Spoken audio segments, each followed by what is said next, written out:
जिस कांग्रेस की सरकार ने आपके साथ वादा खिलाफी की, जब मैंने मुद्दा उठाया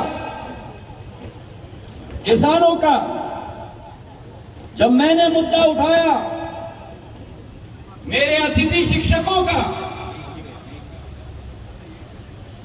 पुराना माल सबसे अच्छा होता है।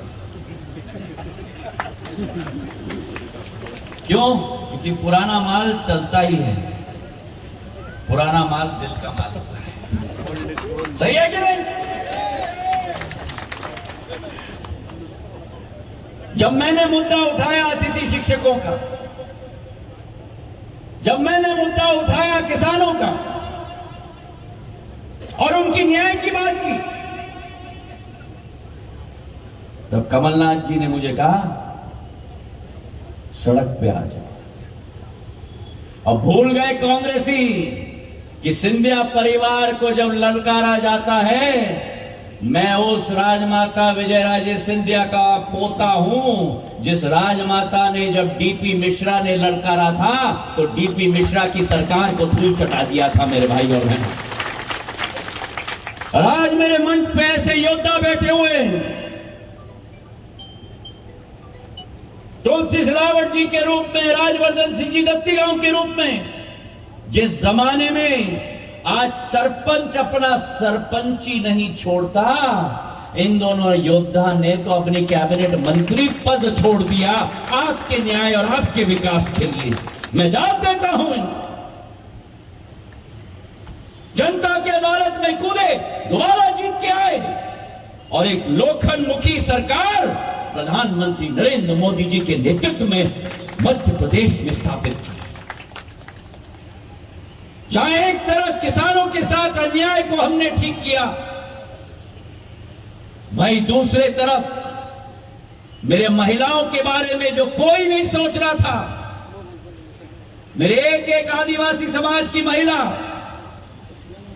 मेरे एक एक गृहिणी जिसकी आय का स्रोत नहीं है, उस महिला के लिए मुख्यमंत्री ने लाडली बहना योजना की शुरुआत की। 1000 रुपया प्रति माह हर बहना के खाते में पहुंचाने का कार्य किया। और जब यह कदम उठाया गया शिवराज सिंह जी के द्वारा, तो कमलनाथ जी और दिग्विजय सिंह जी को खुजली आ गई कि भैया ये तो गेम चेंजर है। अरे चिंता मत करो, अगर शिवराज सिंह जी ने 1000 कह दिया तो हम 1500 करेंगे।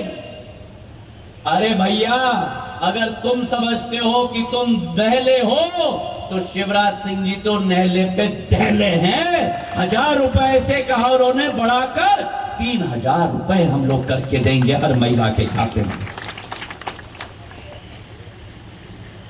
और आज राखी में बढ़ाकर 1250 रुपया कर दिया है। महिलाओं की प्रतिनिधित्व चुनाव के अंदर, पुलिस फोर्स के अंदर निश्चित किया है। और आज मैं आपसे पूछता हूं कि दादा, खेती करते हो ना? दादा के खाते में किसान सम्मान निधि से 12,000 रुपया मिलता है। अब दादा के घर में पत्नी है, अगर पत्नी लाडली बहना योजना में है तो पत्नी को कितना मिलेगा?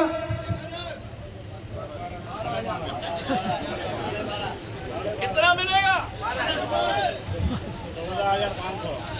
हाँ, कोई किसी ने कहा 1000, किसी ने कहा 12,000, दोनों गलत। मेरा दादा सही, 1250 बटा 12 मतलब 15,000 रुपया प्रति वर्ष। तो 12,000 दादा का किसान सम्मान निधि और 15,000 अम्मा का लाडली बहना के योजना के तहत। तो 12 और 15 कितना हुआ? 27।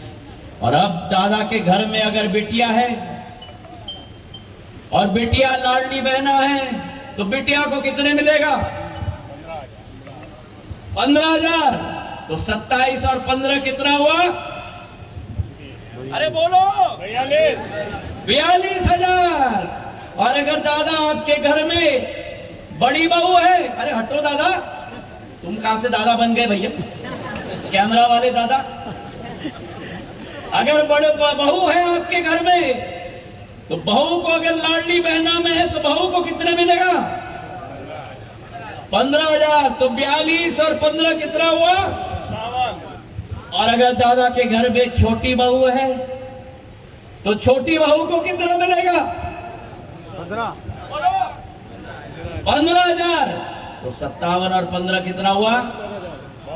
72,000 रुपया दादा के घर के अंदर पहुंचाने का काम नरेंद्र मोदी और शिवराज सिंह की सरकार ने किया।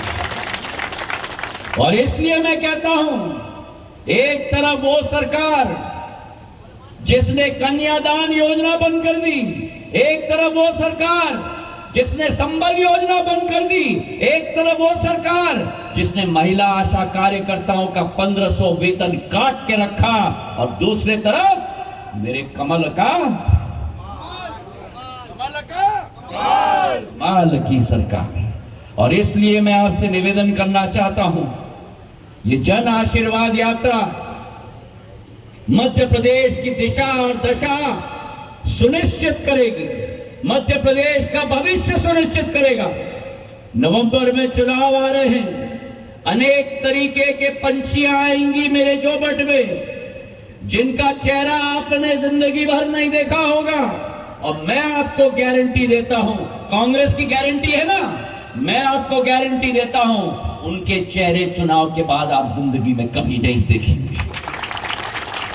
और इसलिए मैं आपसे निवेदन करना चाहता हूं कि एक तरफ है शून्य की सरकार, कांग्रेस की शून्य की सरकार, और दूसरे तरफ है कमल की पुण्य की सरकार। मेरे भाई और बहनों, आपको निर्णय लेना है शून्य और पुण्य के बीच में। और मैं आपसे निवेदन करना चाहता हूं कि आगामी चुनाव में अगर भारतीय जनता पार्टी का साथ देने के लिए तैयार हो तो हाथ उठाकर मुट्ठी बांधो मेरे साथ, हाथ उठाकर मुट्ठी बांधो। वहां पीछे तक हो दादा, सफेद दुपट्टे में दादा, हाँ वहां पीछे हाथ उठाकर मुट्ठी बांधो। और याद रखना, ये राजनीतिक मुट्ठी नहीं उठी है, ये दिल की अंतरात्मा की आवाज उठी है। हाथ उठाकर मुट्ठी बांधो और मेरे साथ बोलो, भारत माता की, भारत माता की, नरेंद्र मोदी जिंदाबाद, नरेंद्र मोदी जिंदाबाद, भारत